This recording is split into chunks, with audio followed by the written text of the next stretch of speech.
In part two, Avinashji, I would like to know from you, what do you suggest should be the methodology and approach to teach this subject in law schools? So I think that's a very important question, and I would like to take some time here because Yeah, all that is yours. the crux basically. So my suggestion to competition law teachers that first you need to understand that you are going to face lot of complex market situations and market realities in your classroom.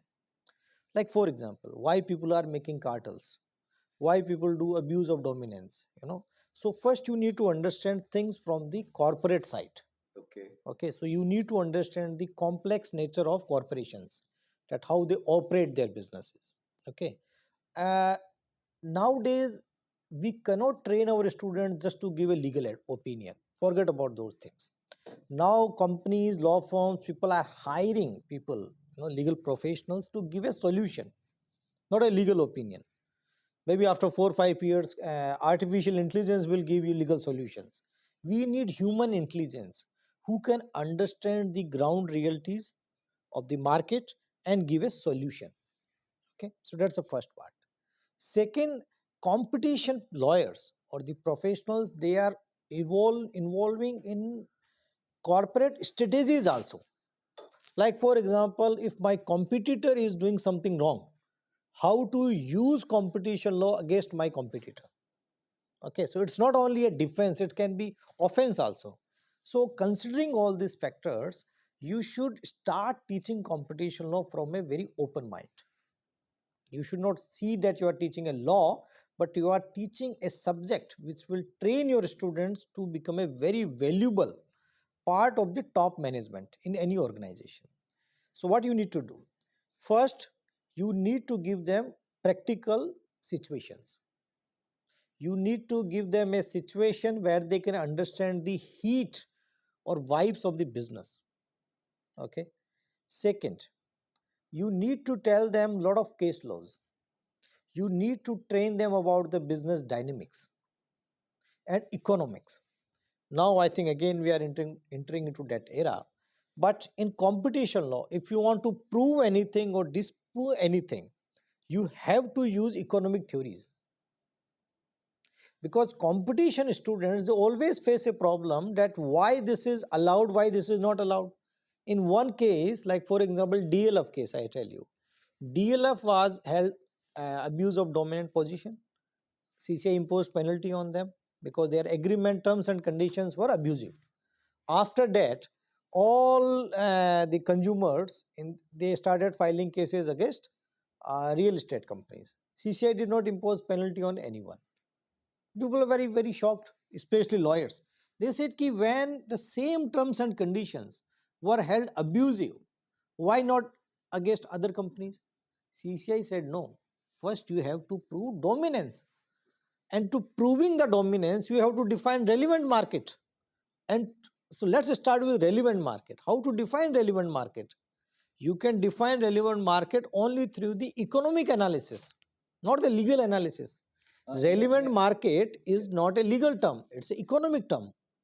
Same dominance. Establishing the dominance again is an economic analysis.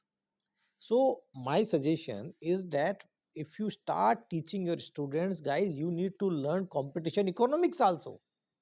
Shall I? I have two questions here. One is the use of case studies. You mentioned case law, but perhaps case studies also, number one.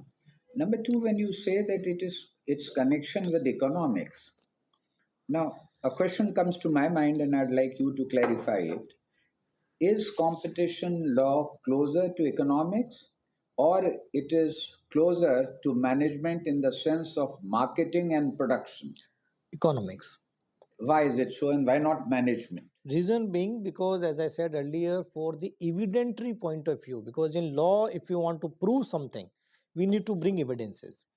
And evidences will come through only economic analysis, because we will see the lot of market data, we will see a lot of the documents of the company, their business strategies, and competition law deals with the market dynamics. So to understand the market, the current market, you have to use economic theories. To understand the changing nature or the dynamic nature of the market, you have to understand economics. Okay, I take your, I see your point, and therefore you have covered the methodology and approach to teach this subject. Uh, Now, a student who's interested in competition law during his journey through a law school, where do you think should he be advised to do internship Okay. profitably? Yeah, in the first and second year, normally you should not do internship. But if you are really serious about competition law, suppose if you decide to make your career in competition law, I give you very unconventional advice. Instead of going to a law firm or a NGO or some lawyer's chamber, please go and do internship in a company. Try to understand their dynamics, like the supply chain management, their marketing, their sales, their finance office, that entire ecosystem. Try to understand how a corporation works in real life. And in the first and second year, you can do some internships with corporations to understand their business style. In the third year, you can do internship in a law firm. And in fourth and fifth year, at least once, you should try to do your internship with Competition Commission of India. Okay, The CCI. CCI gives internship every month. Okay. So every month they take around 10 to 15 students for internship, and they pay also. It's a paid internship. And they have their regional or zonal offices Uh, also in some cases. no, right now they have regional office in Chennai and Bombay, but they don't operate any internship from there. Okay, It's only in Delhi. in Delhi, right. So you can always apply, and I must tell you, it's a monthly. So every month they take minimum 10 Yes, students. so it So in a offers year, you support. can get around like 120 opportunities. So in fourth and fifth year, you must apply. And you know why I'm saying you? Because once you are in CCI, you do understand the dynamics of the regulator, and that will really help you when you go in market. So see, law firms, then the regulator, and if your pocket allows you, or if you know in any way, if you can manage, try to go for internship in some European countries, especially in the European Union or in Singapore, because those countries are also emerging very high. And especially I recommend, if you can go to Brussels. Brussels. Yeah, because Okay. Brussels is the hub or the center of competition law.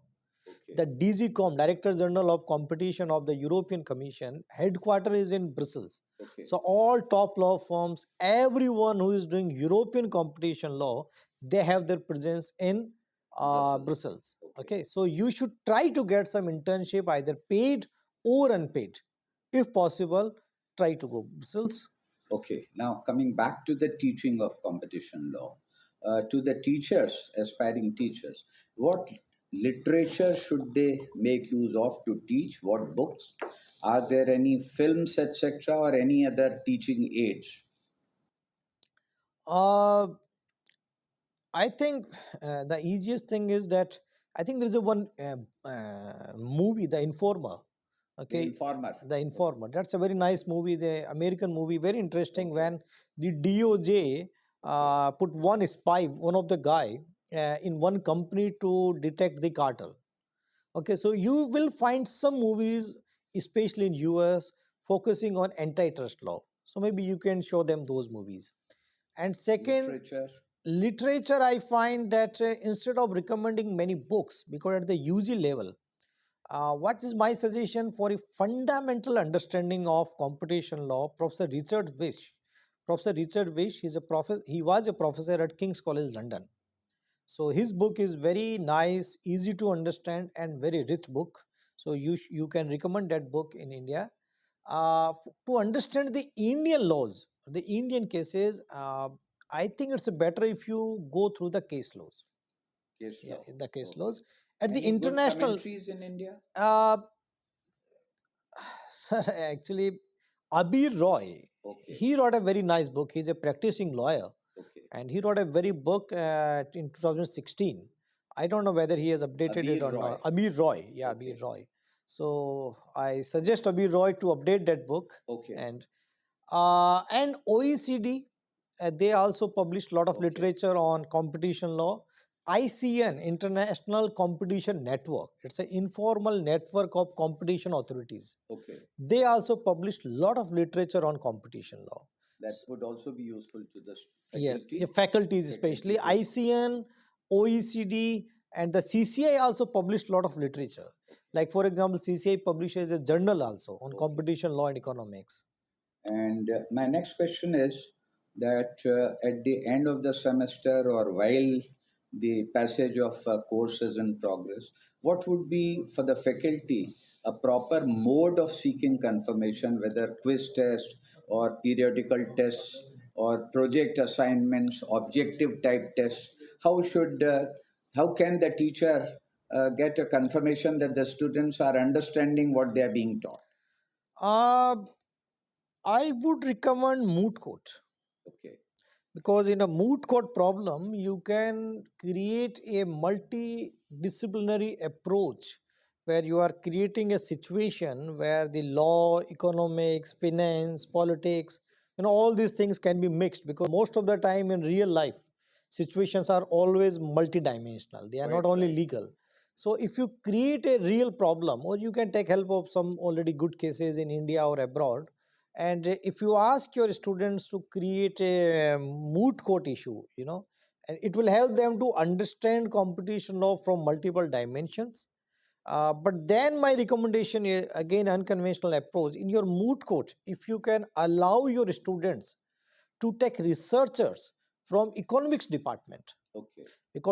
Because you need to train your students that how to work with other domains. Like for example, sir, I tell you, in CCI, a team in CCI on a particular case is having one lawyer, one economist, and one financial analyst.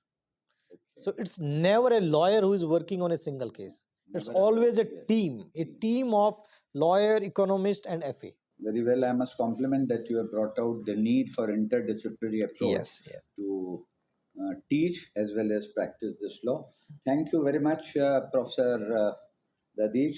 And I must compliment that you have very lucidly explained how should the future teachers make a career of being a faculty of competition law.